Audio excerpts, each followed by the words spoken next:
Hello? Here we are again, didn't it? Huh?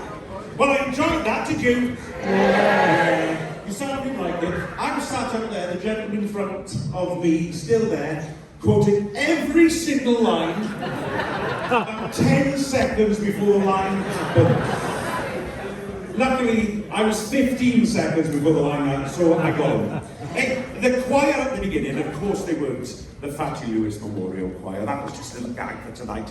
They were the Phoenix Choir of Wales, and I thought they were absolutely superb.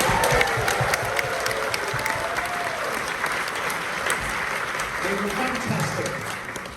Some of them are still around at the back, others had to leave slightly earlier because they were electronically tagged. And tonight was 2 hours off their community service, so that's good as well, isn't it? So, do you want to meet some of the cast then? Yeah. Well, I'll tell you something. One person on that poster is here.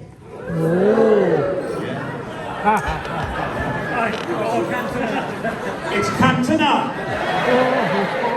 We sort of here because the special ingredient in the hot dogs. You're all right. So I'm going to introduce the first person. She plays Bonnie Cartwright. Go mad for Jenny Evans.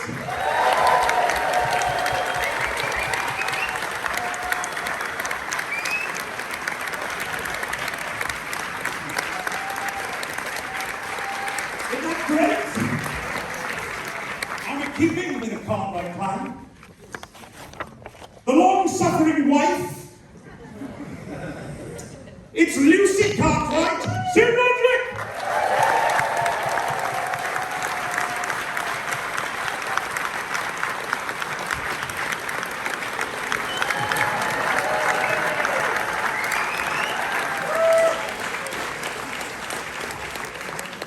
And it's the Don of Swansea himself.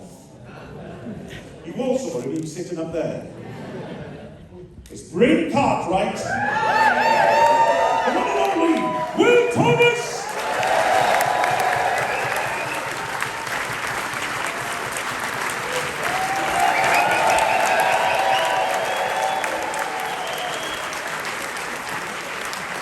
I don't think there's a man alive that can deliver you fucking twat. Will Thomas. Absolutely brilliant. And there's one more person going to join us. I told you earlier this evening that he was. It's the co-writer, one of the stars, and the director of Twin Town. Go mad for Kevin Allen!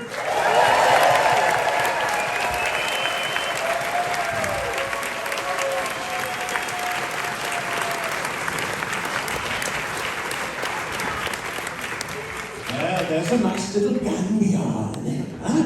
All the Cartwrights, I think that's fantastic. So, what we'll do is I'll ask a couple of questions to get going, and then we'll throw some questions out to you lot. You'll probably have to put your hand up, and I will try and spot where you are. Now, there's no more microphones going to be out there tonight, but I said to the staff at the ground, some of these people are from Penlan. If you're from Penlan, you do not need a microphone. Incidentally, I don't know if you know this, but Snoop Dogg said he's going to make Swansea. Swansea, he's going to make the Las Vegas of Wales.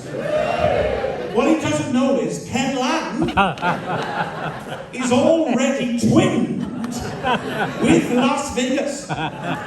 Because it's the only two places in the world where you can buy sex with chips.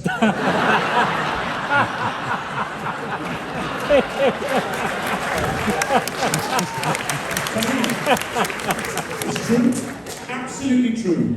Well, I've never met you, but I've always wanted to. Sue I know well, obviously Will I know well, and Kevin, we've done this a couple of times before. Let's start with you, Kevin, if you wouldn't mind.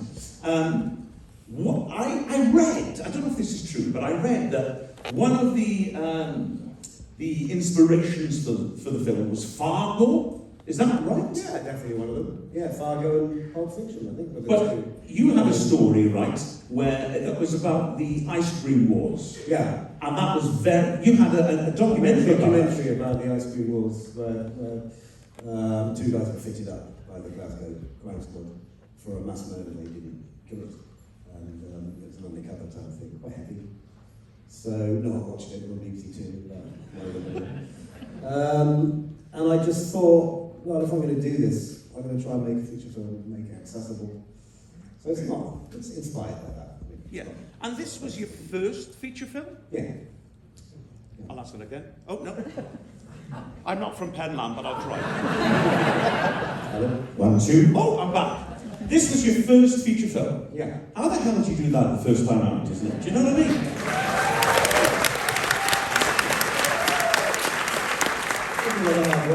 And it was filmed over just 5 weeks. Yeah, 5 weeks. Yeah. With a great crew, very committed. 2 weeks rehearsal.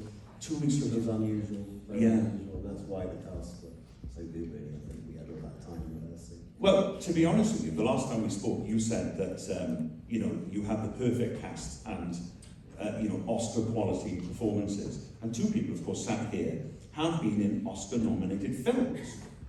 Sue, you were in the first ever British film to be nominated for a Best Foreign Language Oscar, and that was Hate Wind.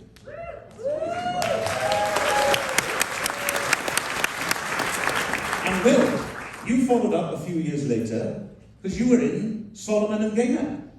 Yes. Which was also nominated for an Oscar. It was good, yeah. And that's how you get a film like this, is because you cast people like this, then you write a script that is, to my mind, faultless. And I know you co-wrote it with Paul Durden, who sadly isn't with us anymore, but is a great man and a great laugh and stuff like that. But when you've got the calibre of this cast, and you've got that script, everything's bound to go right, isn't it, Sue? Yes.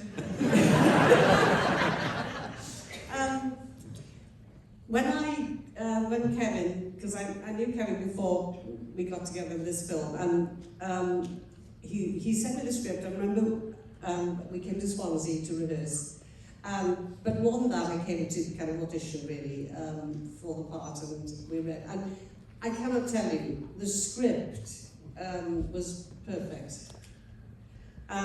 From the reading of it, do you know what I mean? We knew, the only thing you have to imagine was how all the, word was going to actually, because there was a rhythm to everything and all the characters. And I'm honest now, I'm not being, but I just read it and I thought, I hope to God I get this part.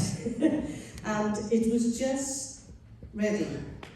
And you don't get that very often. Yeah, well, you talk about the language, and it was an issue. I think it was number 2 in the hit parade, from South Park, which is an animation, so it's number 1 parade for the most expletives in a movie. No, the language was quite an issue because we had an actor, lovely actor called Hugh Craddock, who plays Fatty. Lovely man. And he turned up for rehearsals, which were quite strict, and he started rehearsing and leaving the swear words out. I got Hugh, he's the script, mate. I mean, you say fuck there. He said, Kev, I'm in public. They would fucking kill me. And I said, you've got to do the script, mate, otherwise we recast. This is something you couldn't get over it. You could not get over that character who's a kind of farmer's wife's favourite. But he was a lovely man. Yes, and sadly he's gone now too, of course. I choked up at the end because the choir at the end, my grandfather is in that choir, and every time I spot him, I just have a little twinge and I literally go to cry. But when we were invited very kindly to the premiere down in Swansea, lovely to have a premiere in Swansea, wasn't it? Fantastic. Down the Odeon, yeah. And I remember a woman, and I told you this the last time we spoke, and I just thought it was magic. Worthy of another film, actually. She said, well, the language in that was atrocious. And I can tell you now, I've lived in Swansea all my fucking life, and I've lived there.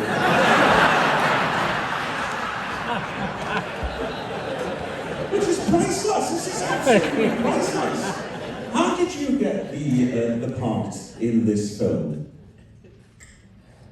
Hello. Hello. I'm used to this. I was at youth theatre. I was 18, I was quite young, and I think they just did open casting for it. I don't really know, I've got it left to ask Kevin. You were plucked from obscurity though, and in fact, you were also in Kevin's film La Cha-Cha. Oh, right, yeah. Is that all you want to say about that? But, I mean, did you have a glorious time on this? I can tell you, I hope you know this story. Do you know the story of Brian Hibbard when he was doing the sex scene in the back of the van? You know the story of Brian Hibbard. I think I know this, yeah. Would you like to share that with the No, audience? you- Brian was so terrified that he might have a chemical reaction that he gaffer taped his old boy to his leg.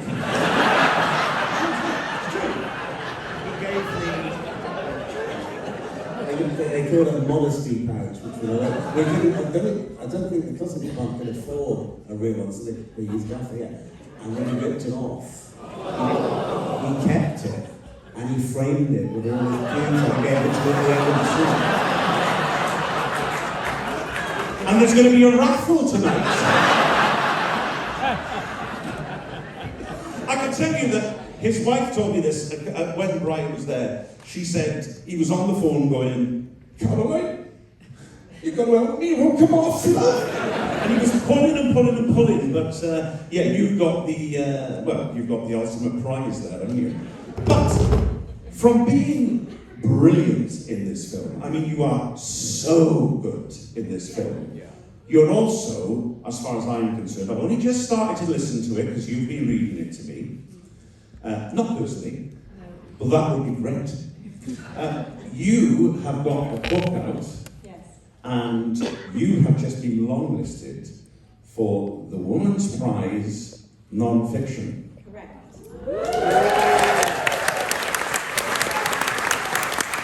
Now, I know it's a tough subject, Yeah. but the title of the film was given to you by a legend at Hay Festival, right? The title of my book, you mean? Yeah. Yeah. So when I was a teenager, younger than this, I went to the Hay Festival to see Maya Angelou talk, and because she was so, I don't know if any of you ever saw her or remember her, but she was this amazing poet, and she had a hard life, and she was so kind of stoic and vulnerable and powerful, and I burst into tears when I saw her, and she called me to her, and she hugged me, and she held my face, and she said, "Don't let it break you, honey, don't let it break you." And she gave me a really good, so anyway, the book is called Don't Let It Break You, Honey. It's available now. Can I say, seriously, I've listened to the first 2 chapters because I kept talking about it yesterday, and I've downloaded it and I've listened to it on Audible, if that's the way you choose to get your books. If not, obviously all good bookshops, and some bad ones, they're not as well. But get it, because it's phenomenal, and the book is called again. It's called Don't Let It Break You, Honey, and it actually is the story of what happened to me after this. So the world that this opened up to me from my little Welsh town, which is Abergavenny, was really exciting, and also I didn't understand it. And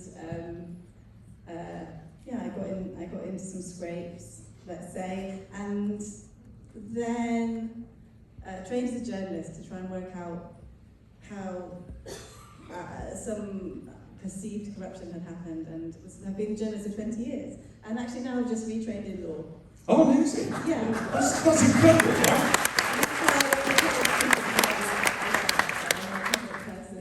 That was the first and last thing I did, essentially.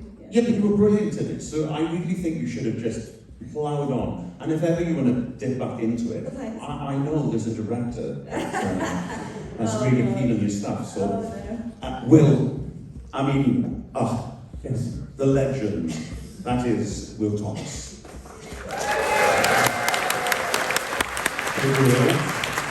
Will, you are also legendary in a lot of other people's eyes, not only from Twin Town, and you're very loved for Twin Town. You had a lot of reaction from people tonight, very loved from I got Twin a lot of Town. friends in it. Yeah. But also, do you recognise Will maybe from a little role in Only Fools and Horses? Will? Yes. What do you do in Only Fools and Horses, and what moment comes after it? I open the bar. I mean, I'm in a venture called Yuppie Love, and I'm the barman. And I'm in the bar, and I'm getting forced to just throw them. So, yeah.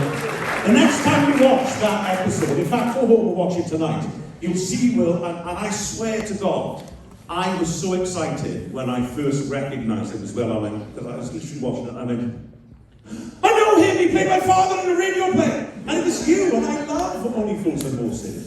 Yes, it's a wonderful series, actually. Yeah. Do you get this film quoted at you all the time? 95% of the time, which is probably all the time. Yeah, of course. And what line do you get quoted to you? Most often. I wonder if you can guess. You fucking twat.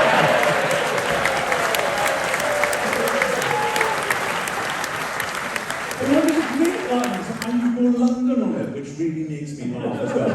It's just after Lucy's giving you a clout, and you go, fucking hell! Like this. It's just like, you go, Fucking hell. it's brilliant. It's Yeah. absolutely brilliant. Do you get people quoting things to you? Yes, yes. What? Hello?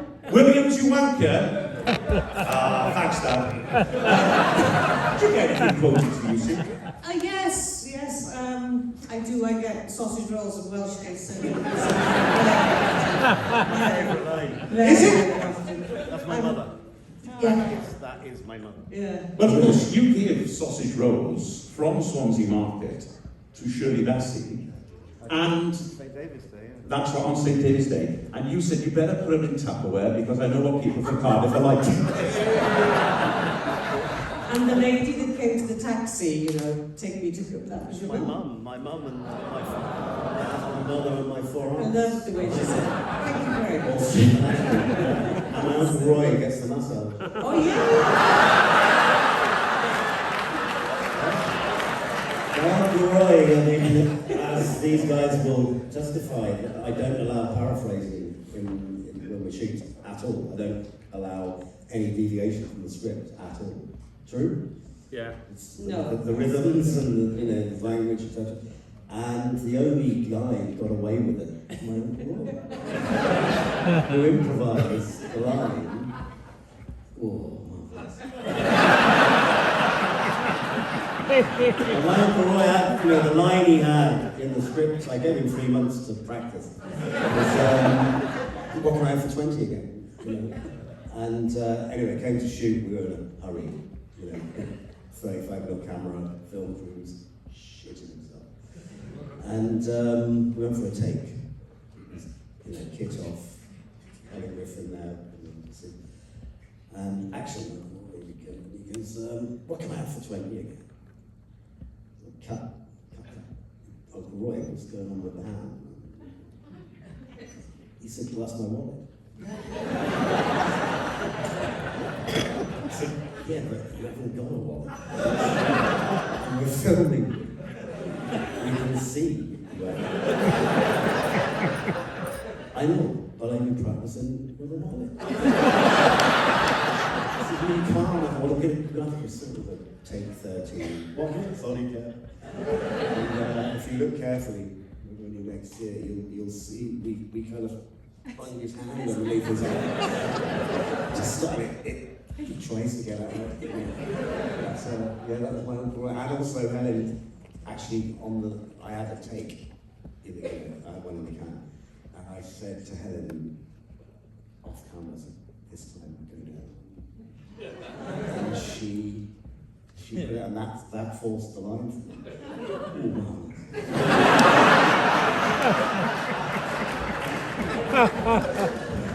Helen Griffin, of course, who is also sadly not with us anymore, but she told me this marvellous story about our next door neighbour, who obviously she's sits out in a hand shanty, and the guy that was living next to her had seen the film the night before, and he came out and they had brief conversations with her, and he said, well, Helen, I got to say, I wouldn't mind one of them with the Farley's Rusk. But it is a cult film, isn't it? I believe so. And do you think that it'll remain a cult film? I mean, next year it's 30 years old. Yes? Yeah. Yes, I Well, do. I think it will. I think it's going to be in our lives and in our zeitgeist forever. I think it's one of those films that we will remember. You can't forget it. It's landed in people's hearts. Yeah. Yeah. Can I say Yeah. It was a couple of days ago, I went to a new hairdresser, I've never met her before. And anyway, she finally recognized me. She said, are you, yes, I am. And she was whatever. And she said, oh, she's a twin tower. I said, how old are you? And she said, oh, I'm 42 now. I said, oh, marvellous. And she said, yeah, so she's my mother and father, you know, loved it, we were grown up with it. She said, I can't wait for my daughter to be 12. I said, 12? Oh, she said, I can't wait so we can show the film. So I think it will go on, that's why I'm saying that. Well, I know my son was a lot younger than 12, but I caught him putting my cord in and putting Twin Town in because he'd obviously heard about it, and he's a big fan of it. Now, obviously, Kev, not only did you write this film, you've had loads of documentaries out and loads of other things, but at the moment, you said this the other day, I'm really interested in it.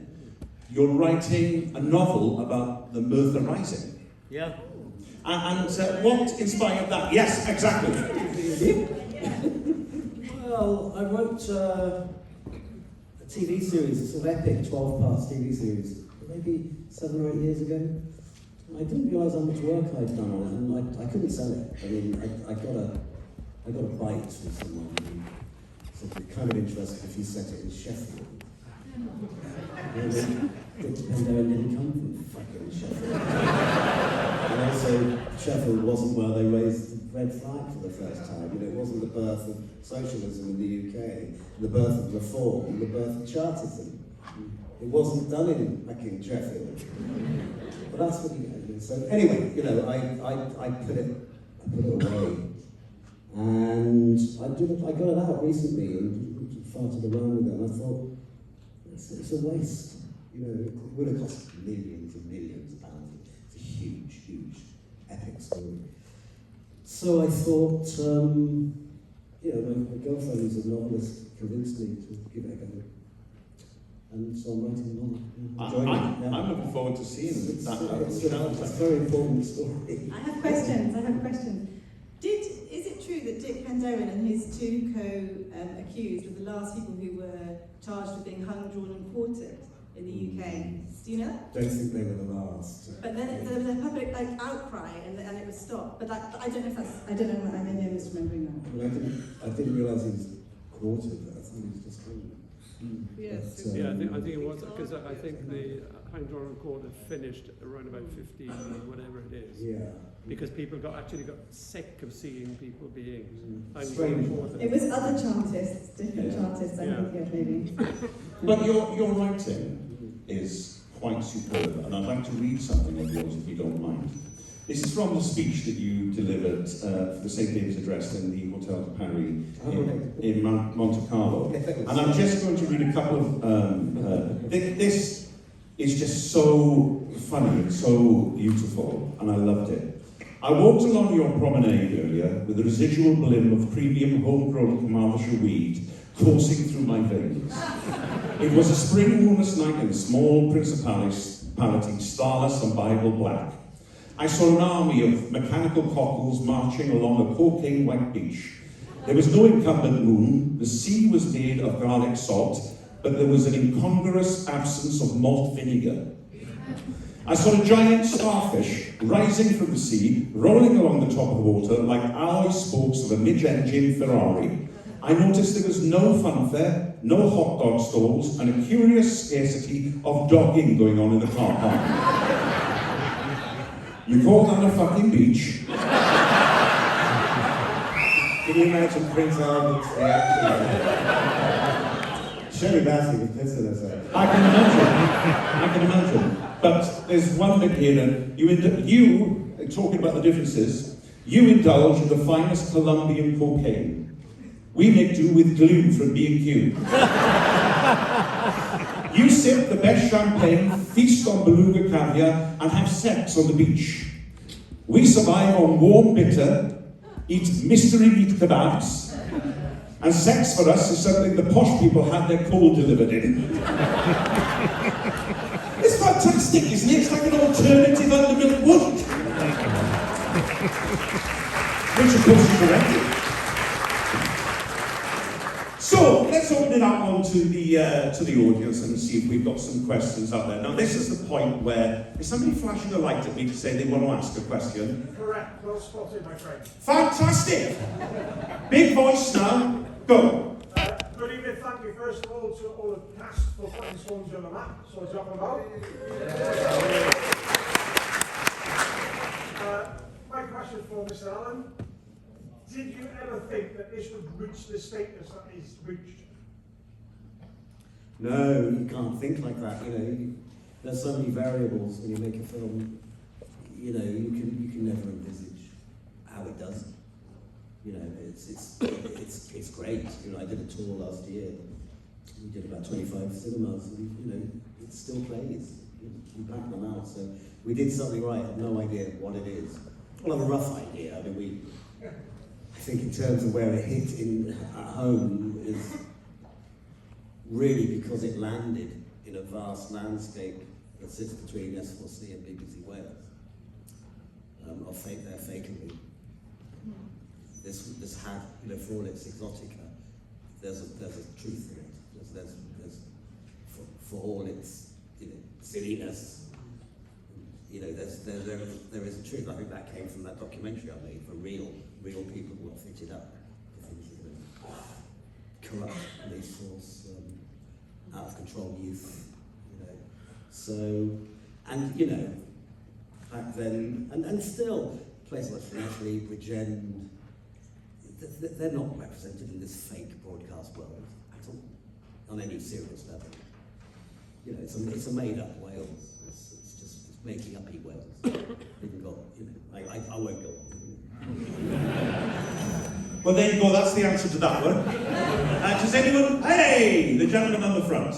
Yeah, there's so many iconic lines there, and you said there was no paraphrasing allowed. So obviously the casting's brilliant, but were you writing these lines with a specific cast in mind? No. Really? Were you writing these lines with We had a lot of specific- rehearsals, which is unusual on an independent film. It's a studio film, but small movie like this would be very unusual. So we rehearsed a lot, right? Yeah. Also, the script was honed over a lot. You know, I spent about a year in my shed in London. You know, honing. Well, I won't allow that. Paraphrasing. You know. It's so sort of Welsh. The language used, everything about it is so Welsh. So how did you sort of? You said you were written in your shed in London. Well, I wrote Did everyone hear I wrote that? it with How Paul. did you tap into that? No. The language is so Welsh, Yeah, not just the actual language, but the whole culture. the whole culture of it is. How did you tap into that from a shed in London? Well, I spent my teenage. How do you tap into it? I spent my teenager here. Paul is from Swansea through and through. My co-writer. Right. He was a fantastic anecdotal kind of part of the process. You know, Paul was a real magic man, right? Sort of a bit of a poet, Paul, but the dialogue was honed over a long period of time. Me and Paul would meet up, spend a week together, maybe 2 weeks together. I'd go back to work. Sharp. So yeah, I mean, you know, my mum's first language Welsh. It's actually, I was English. But I spent my teenage years here from the age of 11. I worked as a wine waiter at the Copperwood. Age 13. Actually, you jumped around from place to place. You were born in Herefordshire, Hertfordshire, rather. And then you lived in Malta, I lived all over the world. Singapore. My father was in submarines for 22 years. So He was in submarines. 22 years. Wow. Yeah. Well, and you didn't want to follow him. You didn't want to follow him into that. No. Okay. Somebody else. I'll go with a yes over there. This sounds suspiciously like my friend Donna. I don't know if it is. No, but we have, not you, but Kevin and I have common ancestors. My grandfather, his great-grandfather, Levi John. Oh, yeah. Yeah? From Trashland. I'm a friend on Facebook, but I just wondered, whether there was the sequel coming, Tin Town from Swansea. There was, but there's not. But actually, to be honest with you, we run a company at the Grand called Grand Ambition. We're desperate to put this on stage. I've told you that the last time, and I just think we would smash. Yeah, and I think you'd put it with a live DJ and Mark's get dead. you to. Huh? Mark's dead. Mark's dead. Of course, Mark Thomas. God alive, a lot of people on this have gone. Well, it's very moving actually, seeing this, especially on the big screen, because we've lost such a lot of friends. Yeah. Because, you know, so many of those actors were not just actors we worked with, they were friends. Yeah, of course. And it's really hard, and I got very emotional when, especially, you know, when you see them and think the work they've done and everything like that. And there's so many of them. So I would like to really sort of say how lovely it was to see them and how proud they would have been, especially you, Coretti, who adored the film. And especially, well, loads of them would love to have been here tonight to see Actually, 30 years. I think that's a. Yeah. You've got a list on the back of this. Is it pretty conclusive? You've got a list of people that have gone about this. Yeah. Do you know what? There's such a thing as an Irish goodbye, right? Which is applauding towards the heavens. So let's get through this list and we'll give them we'll honour them tonight. Shall we do that? Yeah, I think so too. Paul Durden, Mark Thomas, Ronnie Williams, Mary Ann, Helen Griffin, Dorian Thomas, Hugh Caredig, Brian Hibbard, and Royston John.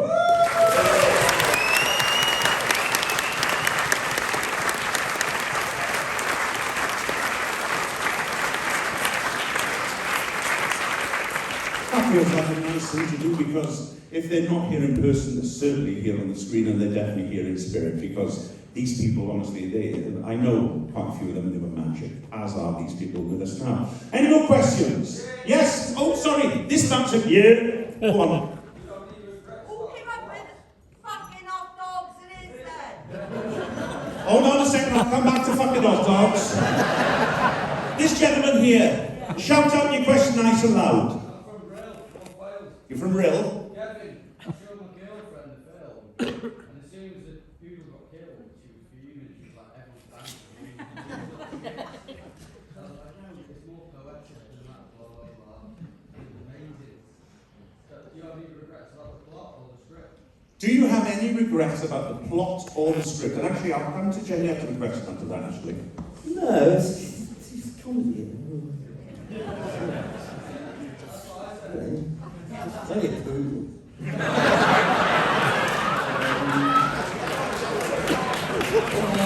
Do I have any regrets? Well, I get asked, you know, what would I have left out? And especially in the present climate of, you know, wokeness and all the rest of it. The violence in the last quarter, you know, Jenny said, you know, backstage, you know, what fucking part, I get shagged from behind, I get beaten up, I get a fucking perv from my father, it's like, it's fall apart. And, they don't write them like that anymore. it's like, would I, you know, I'm asked if I'd change anything, and you know, it's hard to sit here now and think that way. I mean, I would naturally think differently about the script now, if I was writing it now, given the present climate, I suppose. But when I analyse the script and look back, in, you know, retrospect, would I change that scene? No, I think it's in context. You know, he's an evil bastard behind all the frippery, you know. and his perv, and and that violence for me is it's in context when the film goes into its dark final third, deliberately so. So no, people ask me if I'd changed the language, would it have been a better film? No.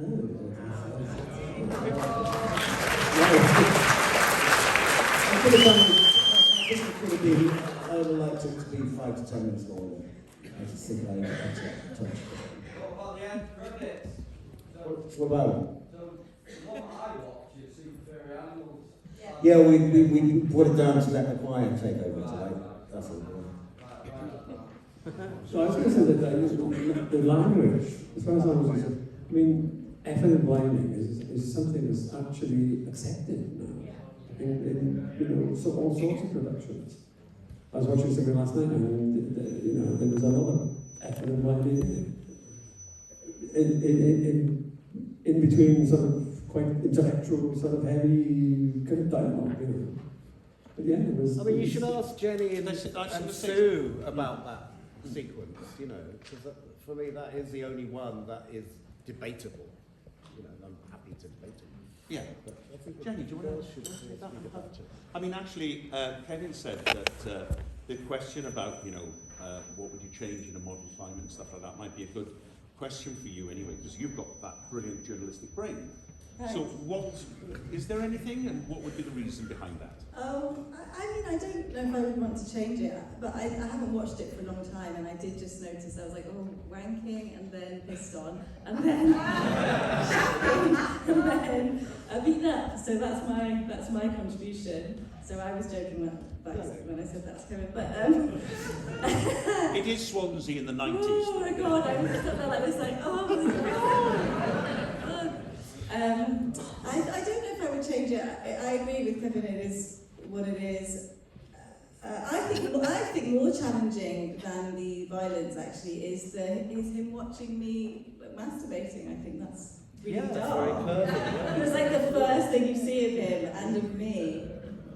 And at the time we filmed it, I didn't really question that at all. In fact, I kind of thought we were making a kitchen sink drama. I really had the wrong end of the stick.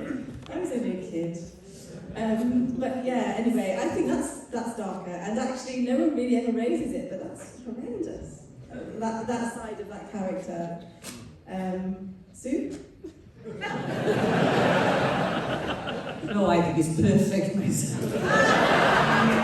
No, I do remember that we shot a scene that wasn't in the film, and it's in the book, Twin Town book, because we used to go to Larne and read Twin Town for many years, didn't we, in festivals, And when it should have lasted about, an hour and 20 minutes, the reading, it took about 2.5 hours, because everybody knew the lines, so we had to wait for them to finish. It was like the Rocky Horror Show.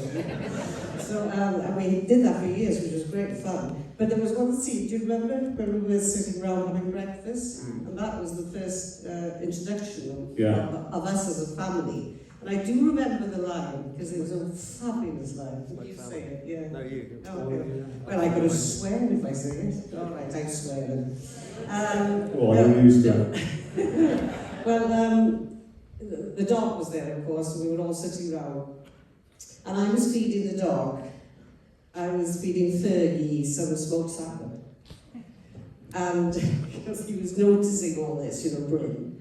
And he kind of looked, he said, if I knew you were going to feed that fucking dog smoked salmon, I'd have bought you a fucking penguin.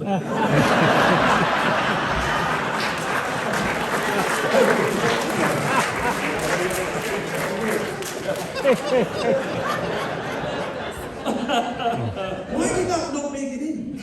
Oh, it's part of the tape thing. There's a few scenes. Not really, we didn't have time to overshoot that much. There's a great scene in the market that I regretted. Would you ever go back into a director's cut, or do you think no, it's done? Yeah. What about extras? DVD extras? Oh, come on, I'm trying it. I'll sell you DVDs.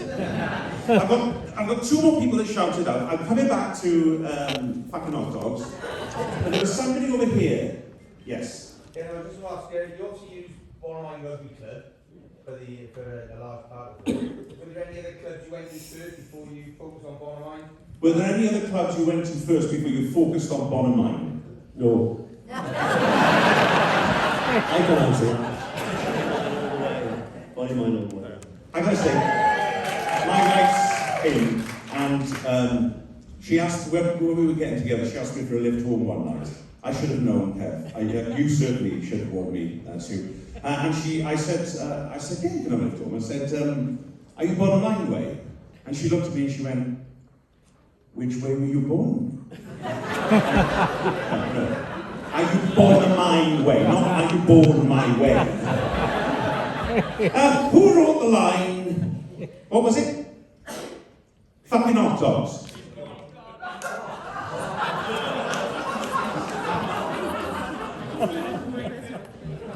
You slog your brains out. You got emotional. I'll go for somebody else then. Sod her, she's gone. I think this is probably going to be the last one. I think I'm getting flushed. Yes, you can ask a question. Hello. I just want to ask about the dog. Who did you choose the dog, or where was the dog chosen from? Where was the dog chosen from? Oh, Cantona, sorry. Cantona. Where was Cantona chosen from? The place where you get the film dogs.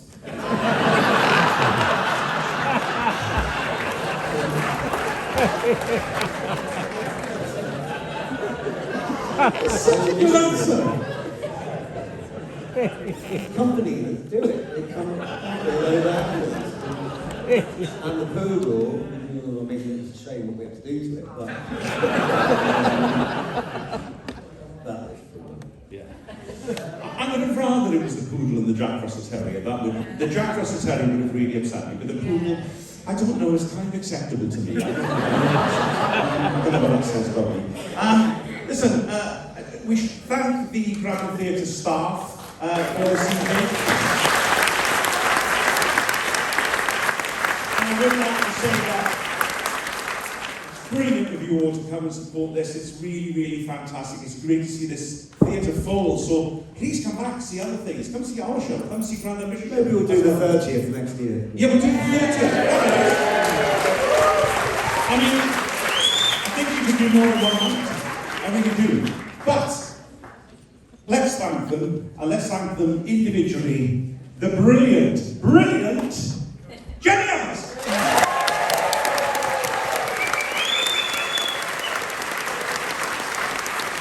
The wonderfully glamorous Sue Roderick.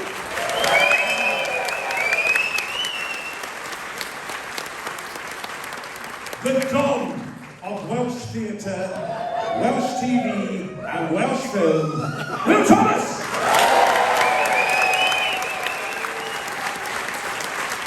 And I've kept this till last.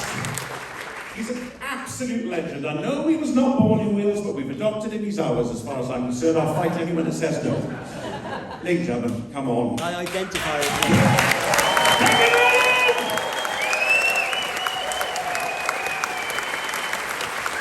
Well, all that remains for me to say is thank you all for coming. My name is Christian Patterson. You've been wonderful. We've loved having you here tonight. Come and see the 30th anniversary show next year. Until then, good